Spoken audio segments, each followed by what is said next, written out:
Así que este es el segundo tema de 8 que vamos a estar exponiendo, y para ello hoy vamos a ver la familia, la tentación y la caída.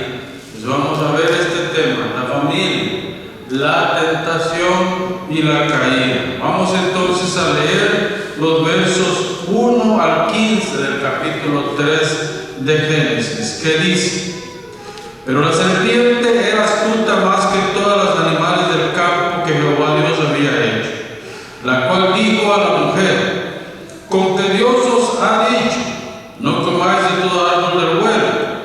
Y la mujer respondió a la serpiente: Del fruto de los árboles del huerto podemos comer, pero del fruto del árbol que está en el medio del huerto, dijo Dios, no comeréis de él, ni le tocaréis, para que no muráis.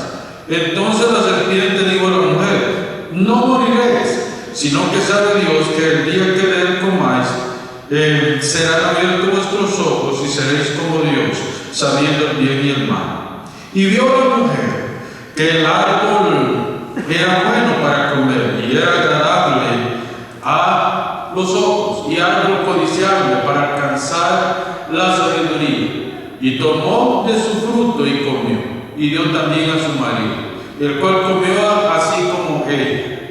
Entonces fueron abiertos los ojos de ambos y conocieron que estaban desnudos. Entonces cosieron hojas de higuera y se hicieron delantales. Y oyeron la voz de Jehová Dios crecer, pasear en el huerto al aire del día. Y el hombre y la mujer se escondieron de la presencia de Jehová Dios entre los árboles del huerto. Mas Jehová Dios llamó al hombre y le dijo: ¿Dónde estás tú? Y él respondió: Oí tu voz en el huerto y tuve miedo, porque estaba desnudo y me escondí. Y Dios le dijo: ¿Quién te enseñó que estabas desnudo? ¿Has comido del árbol del que yo te mandé no comieses? Y el hombre respondió: La mujer que me diste por compañera me dio del árbol y yo comí. Entonces Jehová Dios dijo a la mujer: ¿Qué es lo que has hecho? Y dijo la mujer: La serpiente me engañó y comí. Y Jehová Dios dijo a la serpiente: Por cuanto esto hiciste, maldita serás entre todas las bestias y entre todos los animales del campo. Sobre tu pecho andarás y polvo comerás todos los días de tu vida. Y pondré enemistad entre ti y la mujer, y entre tu simiente y la simiente suya. Y ésta te herirá en el calcañar, en la cabeza, y tú le herirás en el calcañar. Seguimos leyendo. A la mujer dijo: Multiplicaré en gran manera los dolores en tu preñez. Con dolor darás a luz los hijos, y tu deseo será para tu marido, y él se enseñoreará de ti. Y el hombre dijo: Por cuanto obedeciste a la voz de tu mujer, y comiste el árbol de que te mandé diciendo, no comerás de él, maldita será la tierra por tu causa, con dolor comerás de ella todos los días de tu vida. Espinos y cardos te producirán, y comerás planta del campo. Con el sudor de tu frente comerás el pan hasta que vuelvas a la tierra, porque de ella fuiste tomado, pues polvo eres, y al polvo volverás. Hasta ahí la palabra de nuestro Señor. Hermanos amados, Iglesia del Señor, estaba pensando mientras preparaba este sermón en todas las cosas que vemos en este mundo: guerras, hambre, pestilencia, desorden, sexualidad desmedida, en fin, todo lo que vemos en este mundo es trágico. Ahora, la pregunta es: ¿por qué se dan todas estas cosas? La respuesta la tenemos en estos primeros versículos del capítulo 3. El pecado entró y todo se degeneró. Las relaciones, el mundo y todo se degeneró. Un día estaba conversando con una persona. Hablaba mucho acerca de todas las cosas que se ven en el mundo. Me dijo que él no creía en este relato bíblico, que él creía que era una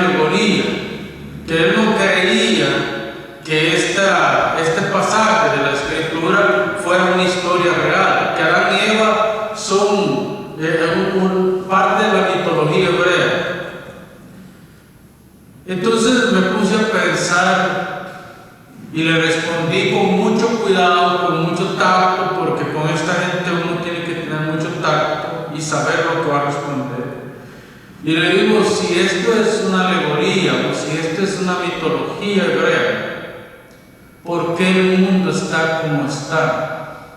¿Se ha fijado que la mayoría de los ateos o los agnósticos no creen en Dios, pero sí creen en el diablo de alguna manera? Porque creen que el mundo está mal porque hay una fuerza negativa que es la que lo torna así como está. Entonces es contradictorio para un ateo creer en el mal, pero no creer en Dios. O creer que solamente existe el bien y el mal, pero ¿quiénes son los que están detrás del bien y del mal? Bueno, la Biblia nos enseña a nosotros que hay dos reinos. El reino de las tinieblas, que está dirigido y comandado por Satanás, y el reino de luz, el reino de verdad, el reino de paz, el reino de tranquilidad, que está comandado y dirigido por Dios. Entonces existen estos dos reinos. No, hermano, no me extrañó para nada el comentario de esta persona, ya que a mucha gente, incluso gente de la iglesia, no cree que Adán y Eva existieron. Desafortunadamente, la teología liberal ha hecho de la suya y nos ha vuelto medio locos acerca de estas cosas. Pero yo les voy a comprobar algo. La caída es una realidad no solamente histórica, sino que también es una realidad contemporánea. ¿Por qué vivimos como vivimos? Ahora, ¿cuál es el alcance del pecado?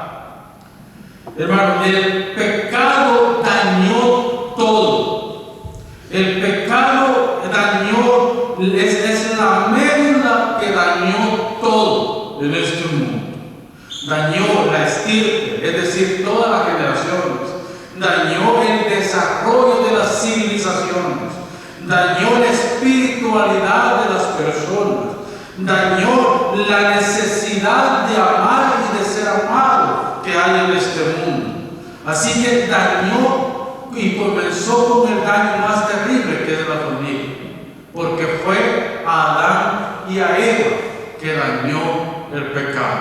Fue con ellos que comenzó, y todo lo que es la relación bella que Adán y Eva tenían en el huerto se degeneró a tal grado que se volvió egocéntrica, se volvió narcisista, se volvió una relación enfocada en una parte y no en el todo como Dios lo había originalmente planeado. Así que la familia no está enferma, la familia está muerta. Si Cristo no ocupa el centro de la familia está muerta. Desafortunadamente hay muchas familias que están en esa condición. Por eso es que las estadísticas de divorcio, de abuso, de separaciones, etcétera, etcétera, son altas en esta sociedad, porque la familia no está enferma, está muerta, porque el pecado ha hecho de las suyas en el mundo. Así es, entendemos nosotros, hermanos, que la familia de forma concreta y completa fue dañada por el pecado. Y necesita ser llamada la familia constantemente al arrepentimiento. Necesita ser llamados los miembros de la familia a una comunión con Cristo. La familia necesita urgentemente sanidad, necesita urgentemente restauración, necesita urgentemente que el Espíritu Santo le envuelva y le dé vida, pero vida en abundancia. Así que de esta manera la familia tiene la palabra de Dios que la enfoca, la direcciona, le enseña la importancia que tiene para Dios y para su reino.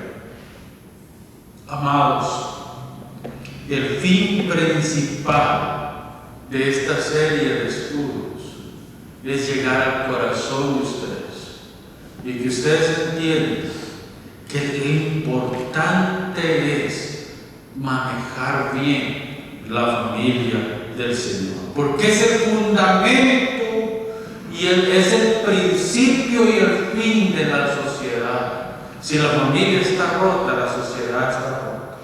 Nosotros no podemos restaurar a una persona y dejar fuera a la otra persona. Tenemos que restaurar a la familia como un todo, comenzando desde el esposo y desde la esposa.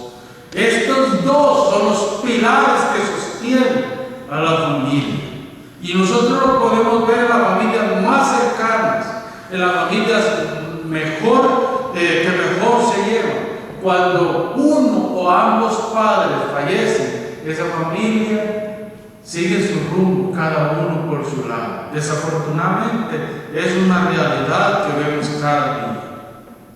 Ahora, a la familia se le otorgó una gracia sublime, una gracia soberana, una gracia que va mucho más allá de lo que tiene el resto del mundo. A la familia cristiana, primero se le dieron las marcas de Cristo. ¿Cuáles son las marcas de Cristo? La iglesia es una marca, la palabra de Dios es otra marca, la comunión en el Espíritu es otra marca. Entonces la familia está protegida por la coraza que Dios ha puesto alrededor de ella por medio de Jesucristo. Necesitamos volver al camino antiguo, como dijo Jeremías. Necesitamos regresar a la palabra de Dios, que es el fundamento para restaurar a nuestras familias. Necesitamos entender qué es lo que Dios quiere. Pero también en todo esto, Dios nos dio su imagen. Dios puso en Adán y Eva su imagen, la imagen de Dios. Así que nosotros no somos cualquier cosa, somos un especial tesoro en las manos de Dios. Llevamos su imagen y nuestros hijos, oiga bien lo que le voy a decir, nuestros hijos son la imagen de nosotros. Entonces, son un reflejo de lo que nosotros somos. Nosotros llevamos la imagen de Cristo, la imagen de Dios, y nuestros hijos son la imagen de nosotros. Si en nosotros la imagen de Dios se va perfeccionando cada día y vamos creciendo en Dios y el Espíritu Santo nos ayuda a vivir en Dios, esto significa que nuestros hijos van a reflejar la gracia de Dios también, porque ellos han sido llamados desde esta. Ahora, ¿qué significa esta imagen? Significa inteligencia. Nosotros tenemos una inteligencia que va mucho más allá de la inteligencia que el mundo tiene. ¿Por qué? Porque la imagen de Dios se va perfeccionando en nosotros día con día y vamos recuperando. Es una cuenta regresiva la que se va dando y vamos recuperando la imagen de Dios en nosotros, que son sabiduría, inteligencia, capacidad de comunicación, es decir, somos seres sociales, y todo eso se va restaurando en nosotros por medio de la imagen de Dios en nosotros. Ojo, que aquella persona que no tiene a Cristo en el corazón, la imagen de Dios está hecha a pedazos.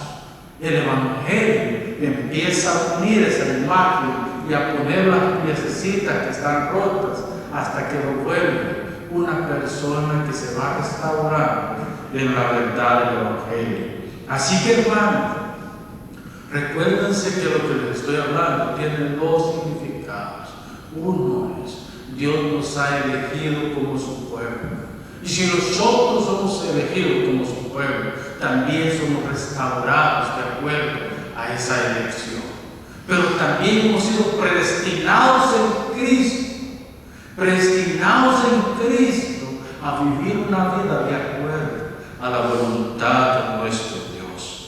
Entonces, ¿cuál es la base que Dios ha creado para la familia? Hermanos, Dios creó todo primero para su gloria. Recuérdense que nada de la creación es por objeto de la creación misma, sino para la gloria de Dios. El salmista dice: los cielos cuentan la gloria de Dios y el firmamento anuncia la obra de sus manos. Es decir, todo lo creado, todo lo que ven nuestros ojos y aún aquellas cosas espirituales que nuestros ojos no ven, tienen un solo fin creacional: la gloria de Dios. Entonces Dios bendijo a la familia, Dios unió a un hombre y a una mujer y los bendijo también con la intención de que le rindieran gloria con él por medio de ese unión. ¿Cómo? Pariendo hijos. ¿Cómo? Anunciando el evangelio con su actitud y con sus habilidades para hacerlo. Dios es el que tiene el control. Entonces todo hijo está centrado en la sabiduría, en el conocimiento y en las capacidades de un Dios que todo lo puede. Si Él creó todo, Él es capaz de sostener todo con el poder de su palabra. Entonces, nosotros sabemos con seguridad que todo ha sido creado para la gloria de Dios y siguiendo la voluntad de Dios. La semana pasada estuvimos viendo acerca del primer tema, ¿verdad? La creación. Se recuerda el término que utilizamos: creatio ex nihilo, que significa creación de la nada. Dios llamó todo a la existencia de la nada, pero para el hombre y para la mujer Dios tuvo que usar algo que ya existía. En el caso de Adán, Dios juntó tierra, y eso está científicamente, nosotros podemos comprobar que nosotros somos tierra. Todos los componentes que tiene la tierra las tenemos nosotros en nuestro cuerpo.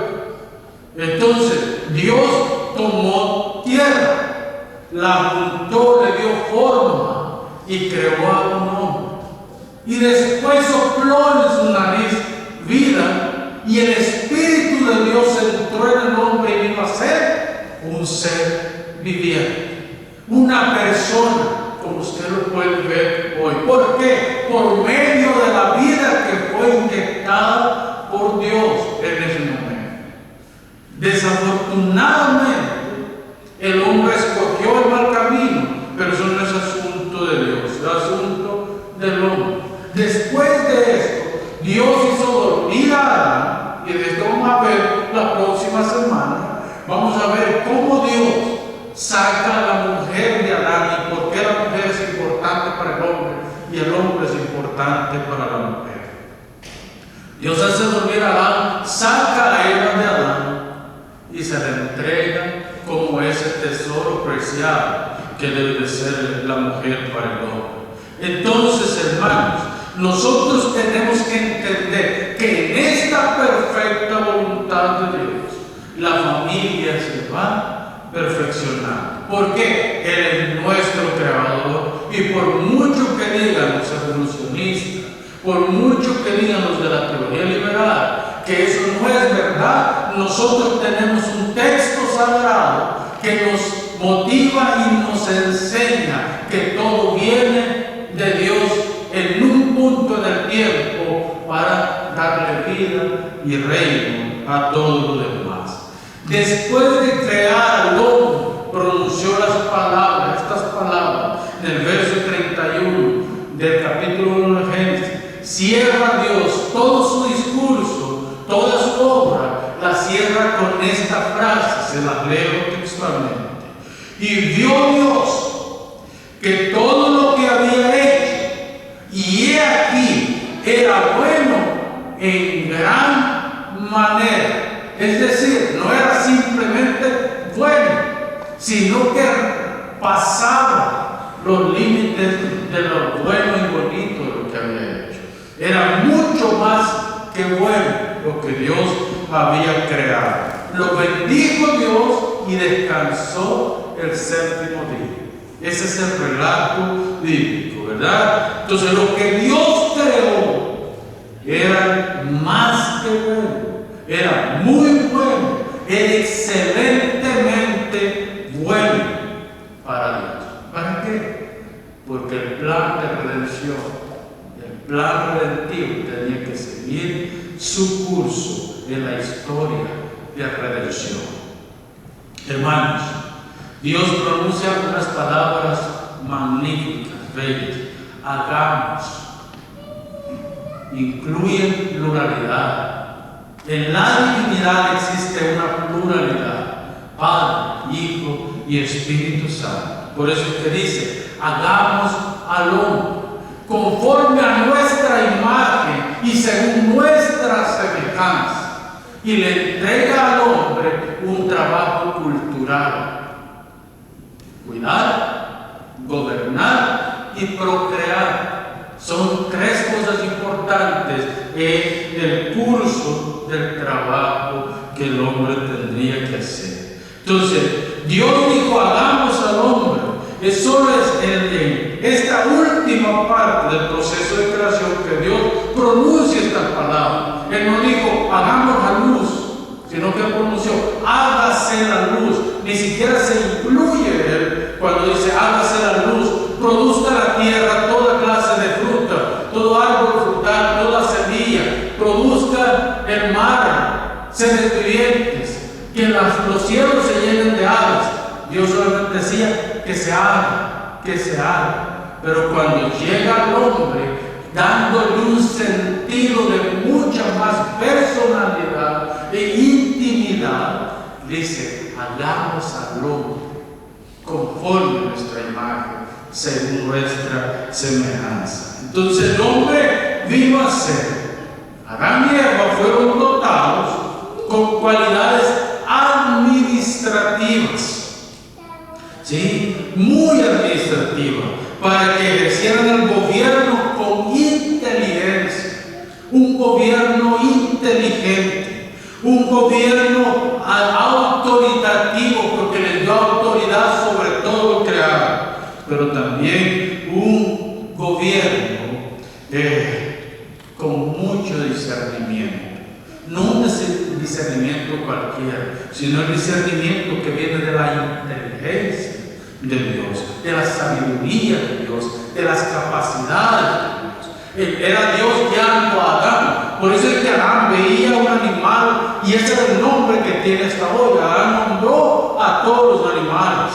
Adán veía un árbol y dice: este va a ser manzana, este va a ser mango, este va a ser... y le dio nombre a todos los árboles frutales del huerto.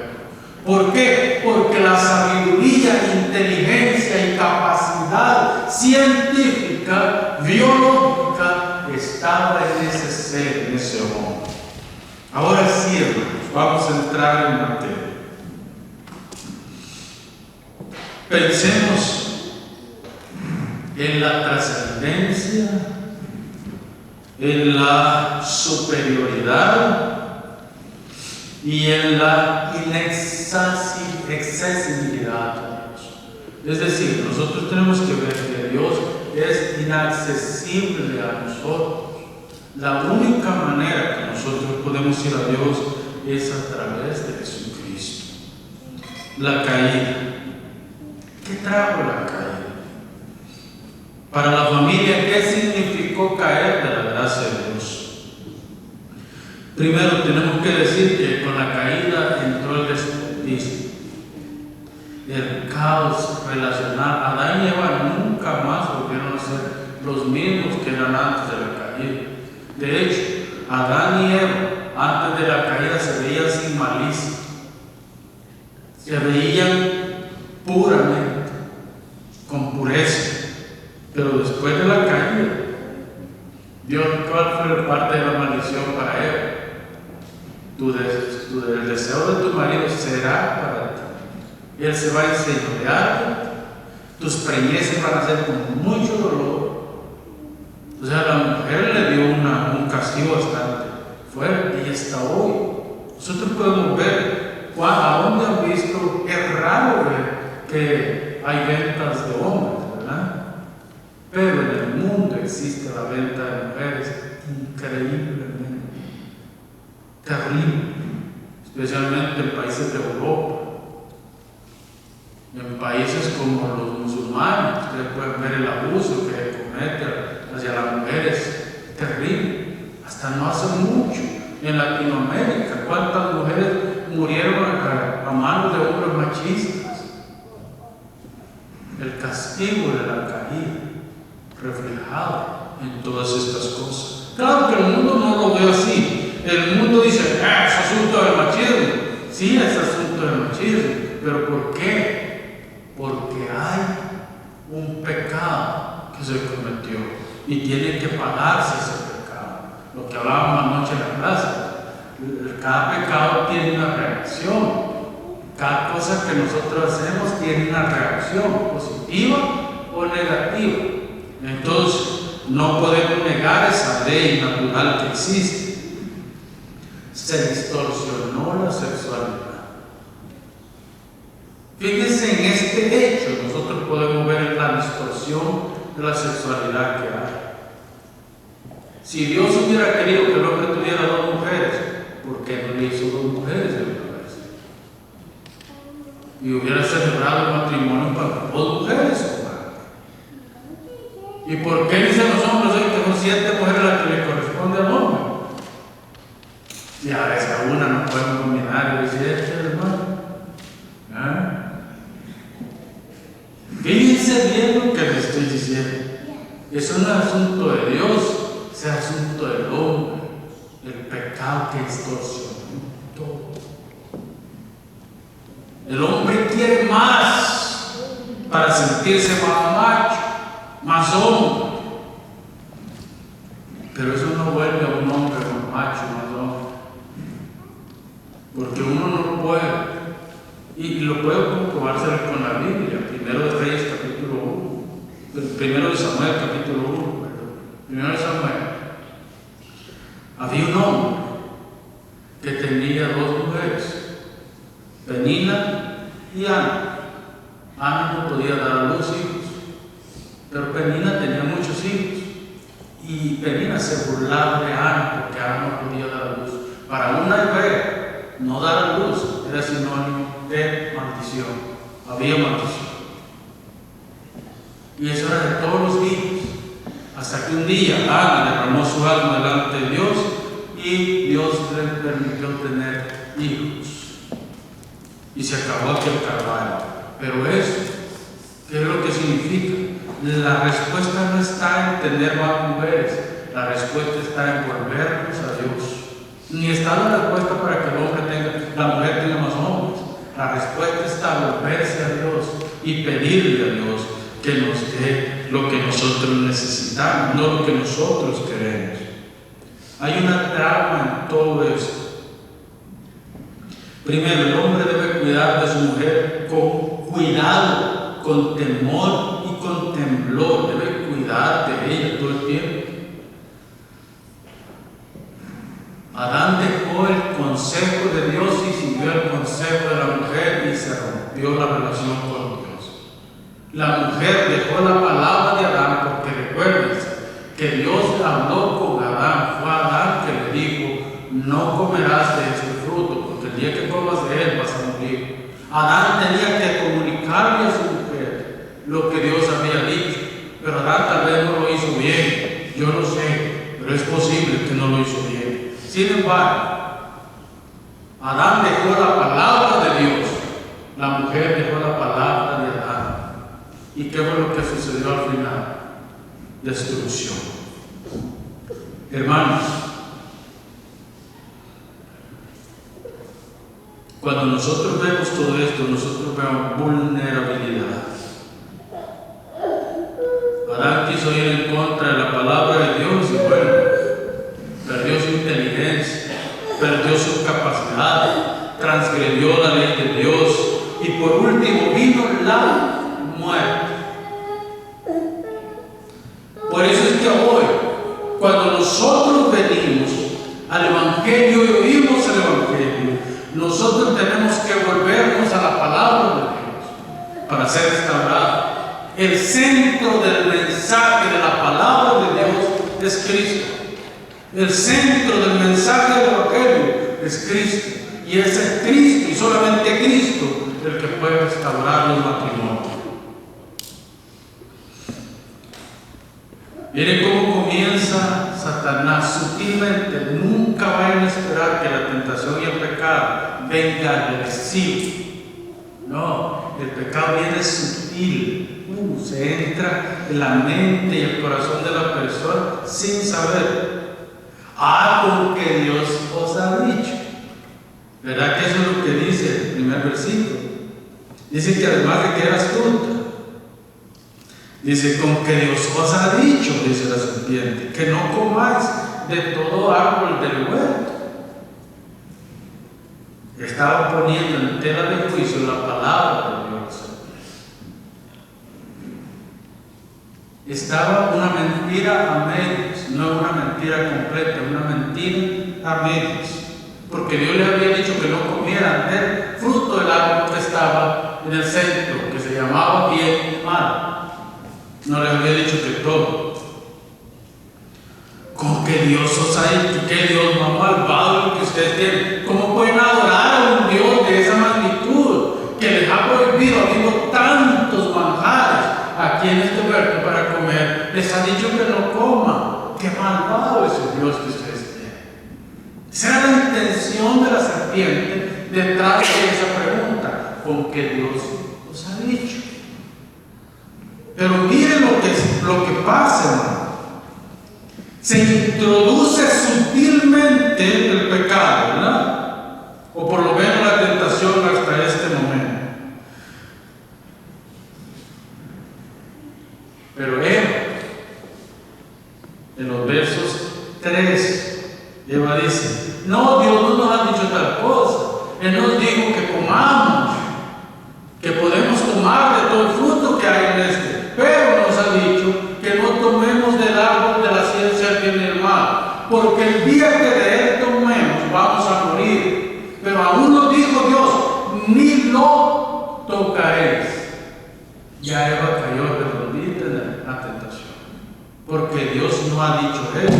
Y vayamos al capítulo 2, versos 17, versos 16 y 17, que dice, y mandó Jehová Dios al hombre diciendo, de todo árbol del huerto podrás comer, mas del árbol de la ciencia del bien y del mal no comerás, porque el día que de él comieres, ciertamente morirás. Dios no ha dicho ni lo tocaréis. La mujer le está inventando algo a Dios. Así como la serpiente mintió, dijo una verdad a media, la mujer ahora está respondiendo con una verdad a medias. Le agregando, dijo que ni lo tocaron siquiera. No está dicho.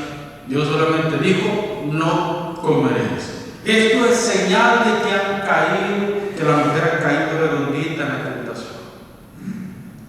Hermano, Eva fue tentada por una serpiente, ¿verdad?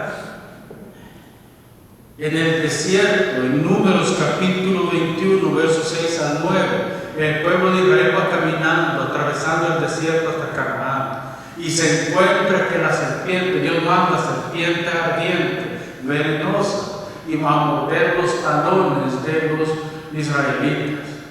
Resulta que cuando van ahí, Dios le dice a Moisés, levanta una serpiente en un gajal, una serpiente de bronce, y todo aquel que vea esa serpiente, cuando fuere mordido por una serpiente, será salvo.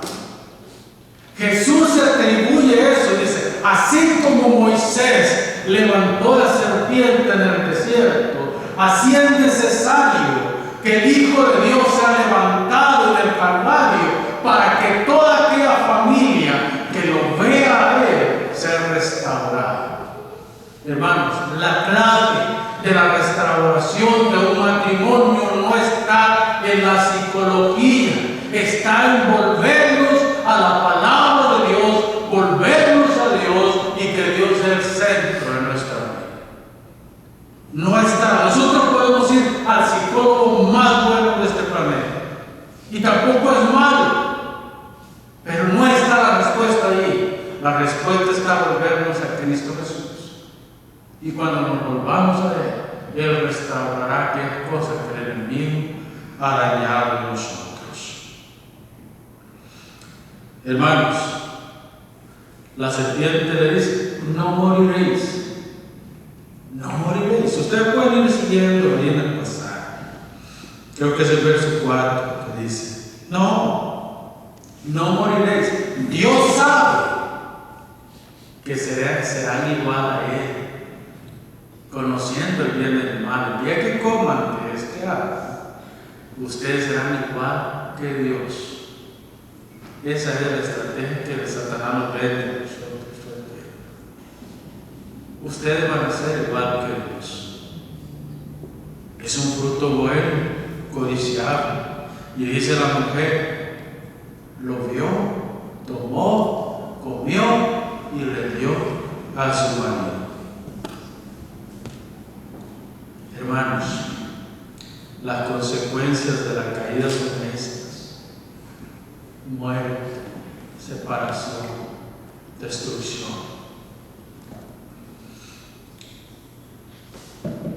Pero hay una realidad inagotable de gracia. La familia cristiana debe entender que tiene una responsabilidad misionera. Nosotros tenemos una responsabilidad misionera a anunciar el Evangelio. La familia ha sido llamada para representar a Dios. La familia cristiana ha sido llamada para representar a Dios en un mundo pagano, en un mundo malvado, en un mundo estropeado por el pecado. Nosotros hemos sido llamados para representar a Jesús, y que Jesús es el centro de nuestra vida, y que puedan ver las marcas de Cristo y de la iglesia verdadera en nosotros. ¿Sabían ustedes que en Cristo nosotros somos una familia de sacerdotes, nación santa, pueblo escogido por Dios, para anunciar las verdades de aquel que nos llamó de las tinieblas a su luz admirable? La religión no salva, la religión no trae nada bueno. El único que salva y que trae cosas buenas es Jesucristo. Los dejo con esto.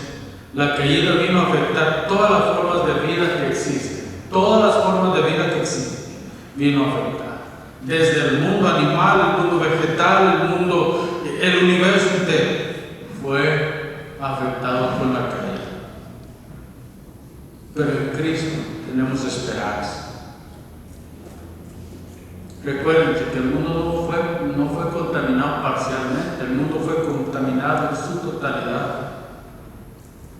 La muerte, la enfermedad, los atropellos, todo esto entró por causa del pecado en el mundo. Pero en medio de todo esto hay esperanza.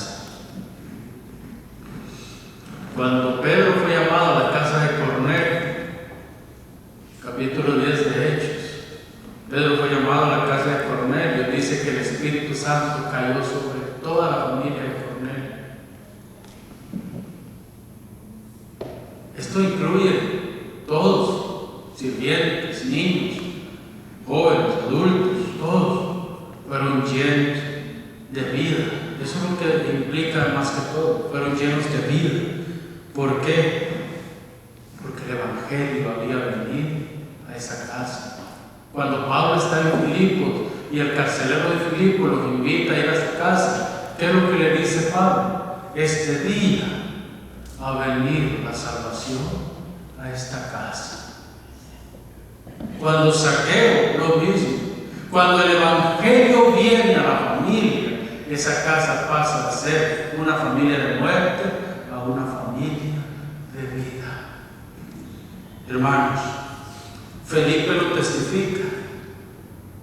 Él y sus 4 hijas dice que eran mujeres que evangelizaban a la ciudad de Samaria, y tuvieron que llamar a Pedro para que viniera Pedro a Samaria, porque Felipe y sus 4 hijas habían llenado Samaria del Evangelio. La pregunta que yo le tengo en esta tarde: ¿qué está haciendo usted por el Evangelio? ¿Qué está haciendo usted por la causa de Cristo? Felipe estaba haciendo un trabajo, estaba llevando el Evangelio a esa ciudad. Y tuvieron que llamar a Pedro para que Pedro viniera y reconociera esta iglesia, porque ya Felipe era demasiado lo que estaba haciendo en la ciudad con sus hijas. Hermanos,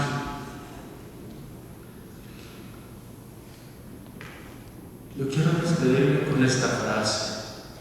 He aquí ustedes y este servidor, la familia de Dios. Nosotros somos la familia de Dios, llamados para su gloria. Nosotros hemos sido llamados para gloria, alabanza de nuestro Dios.